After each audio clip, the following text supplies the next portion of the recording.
Ова хуманитарна активност е наменета за фудбалскиот клуб Пелистер, затоа што сите знаеме дека овие 11 играчи што беа заминаа од клубот.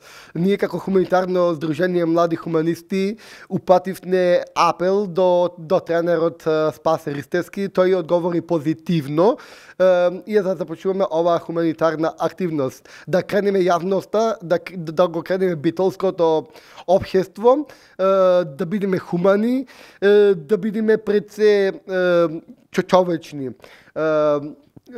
Хуманоста не познава граници. Овој пат е на поинаква акција од нас. Тоа се бранува подолго и подолго.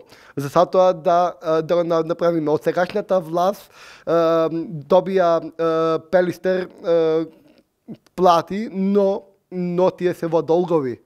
Затоа ќе направиме ваква хуманитарна активност. Ова хуманитарна активност ќе биде направена низ битолските улици. Секој оној кој е хуман ќе си дарува срце.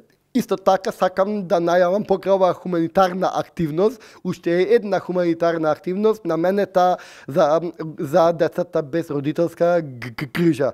Значи во домот за дојанчиња. Таа акција е насловена на Гоце Марковски, затоа што Гоце Марковски за жал ја изгуби битката со болеста и оваа хуманитарна активност е токму за него наменета.